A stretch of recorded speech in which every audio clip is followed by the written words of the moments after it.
നാലാം ക്ലാസ് അർദ്ധവാർഷിക പരീക്ഷ ഇന്ന് നടന്ന താരീഖിൻ്റെ ചോദ്യപേപ്പറിലെ ഉത്തരങ്ങൾ പരിശോധിക്കുന്ന വീഡിയോ ആണ്. ഇതിലൂടെ നമ്മൾ ഉദ്ദേശിക്കുന്നത് എത്ര മാർക്ക് നമുക്ക് ഓരോരുത്തർക്കും ലഭിച്ചിട്ടുണ്ടാകും, എവിടെയെങ്കിലും നമുക്ക് പിഴവുകൾ വന്നിട്ടുണ്ടെങ്കിൽ ആ പിഴവുകൾ മനസ്സിലാക്കി ഇനി ഒരിക്കലും അത് ആവർത്തിക്കാതിരിക്കുന്നതിന് വേണ്ടിയാണ്. അപ്പോൾ നമ്മൾ തെറ്റിയത് ഇപ്പോൾ നമ്മളത് തിരിച്ചറിഞ്ഞാൽ പിന്നീട് അതൊരിക്കലും തന്നെ നമ്മൾ മറക്കുകയില്ല. അപ്പോൾ അങ്ങനത്തെ വലിയൊരു നേട്ടമുള്ളത് കൊണ്ടാണ് നമ്മൾ ഈ ഒരു വീഡിയോ ഈ സമയത്ത് ചെയ്യുന്നത്. വീഡിയോ ദുരുപയോഗം ചെയ്യരുത്. നിങ്ങളുടെ പരീക്ഷയുടെ ഏകദേശ കാര്യങ്ങളൊക്കെ മനസ്സിലാക്കി വെക്കുന്നതിന് വേണ്ടി മാത്രം ഉപയോഗപ്പെടുത്തുക. ഒന്നാമത്തേലേക്ക് വരുമ്പോൾ യോജിച്ചവ ചേർക്കാം എന്നുള്ളതാണ്. 6 ചോദ്യങ്ങളാണ് അതിൽ വന്നിട്ടുള്ളത്. അബൂബക്കർ ബിനു അബി കുഹാഫ എന്നതാണ് യോജിച്ചത്. രണ്ടാമത്തത് സെയ്ദ് ബിനു ഹാരിസ റളിയല്ലാഹു അൻഹു. മൂന്നാമത്തത് നബി സല്ലല്ലാഹു അലൈഹി വസല്ലമയുടെ പിതൃവ്യൻ ആരാണ് ഇതിലുള്ളത്? അബൂ ലഹബാണ്. ഇനി നാലാമത്തത് എത്യോപ്യയോട് യോജിച്ചത് ഏതാണ്? ആഫ്രിക്കൻ വൻകരയിലാണ് എത്യോപ്യ വരുന്നത്. ഇനി അഞ്ചാമത്തത് ഖദീജ ബിൻത്ത് ഖുവൈലിദാണ്. ആറാമത്തത് നജാഷി എന്നതിനോട് യോജിച്ചത് എന്താണ്? നേഗസ്. നജാഷിയുടെ പേരാണ് നേഗസ് എന്നുള്ളത്. അപ്പോൾ ഈ ഒരു രൂപത്തിലാണ് പൂരിപ്പിക്കേണ്ടത്. നിങ്ങളൊക്കെ ഏത് രൂപത്തിലാണ് എന്ന് നോക്കുക. ഇനി രണ്ടാമത്തത് പൂർത്തിയാക്കാം എന്നുള്ളതിൽ 4 ചോദ്യം വന്നിട്ടുണ്ട്. ഒന്നാമത്തത് മക്കയിൽ നിന്നും ഏകദേശം 91 കിലോമീറ്റർ അകലെയുള്ള ഒരു നഗരമാണ് തോയിഫ് എന്നുള്ളത്. രണ്ടാമത്തത് അബൂ തോലിബിൻ്റെ മരണത്തിൻ്റെ 3-ാം നാൾ ഖദീജയും വഫാത്തായി. മൂന്നാമത്തത് ജിബ്രീൽ അലൈഹിസ്സലാം പറഞ്ഞു, അങ്ങയുടെ വേദന അല്ലാഹു കണ്ടിരിക്കുന്നു എന്നാണ് പുസ്തകത്തിലുള്ളത്, കേട്ടിരിക്കുന്നു എന്നല്ല. മാറി എഴുതിയിട്ടുണ്ടെങ്കിൽ അത് മനസ്സിലാക്കി വെക്കുക. പുസ്തകത്തിലുള്ളത് കണ്ടിരിക്കുന്നു എന്നുള്ളതാണ്. നാലാമത്തത് ഉപരോധം വന്നതോടെ നബി സല്ലല്ലാഹു അലൈഹി വസല്ലമയ്ക്കും കുടുംബത്തിനും വീട് വിട്ട് ഒരു മലഞ്ചെരുവിലേക്ക് മാറേണ്ടി വന്നു. അതാണ് അവിടെ പൂരിപ്പിച്ചു കൊടുക്കാനുള്ളത്. അപ്പോൾ എന്തെങ്കിലും പോരായ്മകൾ ഉണ്ടെങ്കിൽ പറയണം. പെട്ടെന്ന് നമ്മൾ ചടപടെ വെച്ചിട്ട് കാര്യങ്ങളൊക്കെ എഴുതി ഫോട്ടോ എടുത്ത് കട്ട് ചെയ്ത് വെക്കുന്നതാണ്. അതുകൊണ്ട് കുറവുകളോ അല്ലെങ്കിൽ എന്തെങ്കിലും മിസ്റ്റേക്കുകൾ ഉണ്ടെങ്കിൽ അതൊക്കെ കമൻറ്റിലൂടെ സൂചിപ്പിക്കുക. ഇത് പൂർണ്ണമാണെന്ന് നമ്മൾ ഒരിക്കലും പറയുന്നില്ല. പോരായ്മകൾ ഉണ്ടെങ്കിൽ നിങ്ങൾ പറയുക. അപ്പോൾ ഇതുപോലത്തെ കഷ്ടപ്പെട്ട് വീഡിയോ എത്തിക്കുന്നതിന് പകരമായിട്ട് സബ്സ്ക്രൈബാണ് പ്രതീക്ഷിക്കുന്നത്. നിങ്ങൾ ചെയ്യാത്തവരുണ്ടെങ്കിൽ ഒന്ന് ചെയ്യുക കേട്ടോ.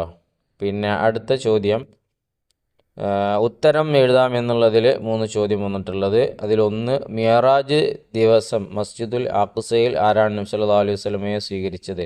മുൻകാല പ്രവാചകന്മാരാണ് സ്വീകരിച്ചത്. ഇനി രണ്ടാമത്തത് ഒന്നാം അഖബ നടന്നത് നുബുവത്തിൻ്റെ എത്രാം വർഷമാണ്? നുബുവത്തിൻ്റെ 12-ാം വർഷത്തിലാണ്. മൂന്നാമത്തത് ഏത് യാത്രയാണ് ഇസ്രാ എന്നറിയപ്പെടുന്നത്? മസ്ജിദുൽ ഹറാമിൽ നിന്ന് മസ്ജിദുൽ അഖ്സയിലേക്ക് നടത്തിയ യാത്രയാണ് ഇസ്രാ എന്നറിയപ്പെടുന്നത്. 4 ഒന്നാം അഖബ 2-ാം പ്രാവശ്യം നബി സല്ലല്ലാഹു അലൈഹി വസല്ലം മദീനക്കാരുമായി സംസാരിച്ചത് എവിടെ വെച്ചായിരുന്നു? മിനയിൽ അതേ സ്ഥലത്ത് വെച്ച്. അങ്ങനെയാണ് ബുക്കിലുള്ളത്. അപ്പോൾ ആ സ്ഥലത്ത് വെച്ച് തന്നെ, മിനയിൽ അതേ സ്ഥലത്ത് വെച്ച് തന്നെ രണ്ടാമത്തതും അഖബ അവർ സംസാരിച്ചത്. അഞ്ചാമത്തെ നബി സല്ലല്ലാഹു അലൈഹി വസല്ലമ തങ്ങൾ ഇസ്രാ മിഅ്റാജ് എന്നിവയ്ക്ക് യാത്ര ചെയ്തിരുന്ന വാഹനം ഏതായിരുന്നു? ബുറാഖ് എന്ന വാഹനമായിരുന്നു. ഇനി ആറാമത്തത് തബ്ബൻ ലക്ക അലിഹാദ ജമഅതന. ഇത് ആരോട് പറഞ്ഞതാണ്? അബൂ ലഹബ് നബിയോട് പറഞ്ഞതാണ്. നിനക്ക് നാശം, ഇതിനു വേണ്ടിയാണോ നീ ഞങ്ങളെ വിളിച്ചു ചേർത്തത് എന്ന് പറഞ്ഞത് അബൂ ലഹബ് നബിയോട് പറഞ്ഞതാണ്. ഇനി അടുത്ത് നിങ്ങൾ നോക്കൂ, വ്യക്തമാക്കാം എന്നുള്ള ചോദ്യം 4-മത്തത് എത്യോപ്യയിലേക്ക് ആദ്യം പോയവരുടെ എണ്ണം 4 സ്ത്രീകൾ 10 പുരുഷന്മാരാണ്. രണ്ടാമത്തത് ആമുൽ ഹുസ്ന് എന്ന് നബി സല്ലല്ലാഹു അലൈഹി വസല്ലമ തങ്ങൾ വിശേഷിപ്പിച്ച വർഷം ഏതാണത്? നുബുവത്തിൻ്റെ 10-ാം വർഷമാണ്. അത് നമ്മുടെ പിതൃവിൻ്റെയും അതുപോലെ തന്നെ ഖദീജാബിയുടെയും ദേഹവിയോഗമാണല്ലോ അതിന് കാരണം. മൂന്നാമത്തത് തോയിഫ് യാത്രയിൽ നബി സല്ലല്ലാഹു അലൈഹി വസല്ലമയോടൊപ്പം ഉണ്ടായിരുന്ന സ്വഹാബി സെയ്ദ് ബിനു ഹാരിസ റളിയല്ലാഹു അൻഹു. 4 മിഅ്റാജ് രാത്രിയിൽ നമുക്ക് നിർബന്ധമാക്കപ്പെട്ടത് എന്താണ്? 5 വക്ത് നിസ്കാരമാണ്. അഞ്ചാമത്തത് പൂർത്തിയാക്കാം എന്നുള്ളതിൽ അരുത്, അങ്ങനെ ചെയ്യരുത്, അത് അവരിൽ നിന്ന് ഡാഷ് ഉണ്ടാവണമെന്നാണ് എൻ്റെ ആഗ്രഹം വരെയാണ് എഴുതാനുള്ളത്. അതിൽ നിങ്ങൾക്ക് കാണാം അവിടെ ബുക്കിൻ്റെ കട്ടിയും കൊടുത്തിട്ടുണ്ട്. അരുത്, അങ്ങനെ ചെയ്യരുത്. അവരിൽ നിന്നും എന്നെങ്കിലും അള്ളാഹുവിനെ ആരാധിക്കുന്ന ഒരാളെങ്കിലും ഉണ്ടാവണമെന്നാണ് എൻ്റെ ആഗ്രഹം. ഇതാണ് അവിടെ വരേണ്ടത്. മുഴുവനായി വായിക്കുമ്പോൾ ഇങ്ങനെയാണ് വരേണ്ടത്. ഇനി അടുത്തത് ആറാമത്തത് തെറ്റ് ശരിയാക്കി എഴുതാം എന്നുള്ളതാണ്. അബൂജഹൽ എന്ന ഒരു ക്രിസ്ത്യൻ അടിമ മാത്രമാണെന്ന് ഇസ്ലാം സ്വീകരിച്ചത് എന്നുള്ളിടത്ത് അദ്ദാസ് എന്ന ഒരു ക്രിസ്ത്യൻ അടിമ എന്നാക്കി കൊടുക്കുക. അതിൽ 2 നജാഷി രാജാവ് ഹിജറ 2-ാം വർഷം വഫാത്തായി എന്നുള്ളത് ഹിജറ 9-ാം വർഷം വഫാത്തായി. ഇങ്ങനെയാണ് അതിൻ്റെ ഉത്തരം വരുന്നത്. അപ്പോൾ നിങ്ങൾക്കൊക്കെ ഏത് രൂപത്തിൽ എത്ര മാർക്കുകൾ കിട്ടിയിട്ടുണ്ടാകും, എവിടെയാണ് പിഴവുകൾ വന്നിട്ടുള്ളത് എന്നൊക്കെ മനസ്സിലാക്കി അടുത്ത പരീക്ഷയ്ക്ക് വേണ്ടി തയ്യാറാവുക. അടുത്ത വാർഷിക പരീക്ഷയാണ്. എല്ലാവർക്കും നല്ല മാർക്കുണ്ടാവട്ടെ എന്ന് ആത്മാർത്ഥമായി ദുആ ചെയ്യുകയാണ്.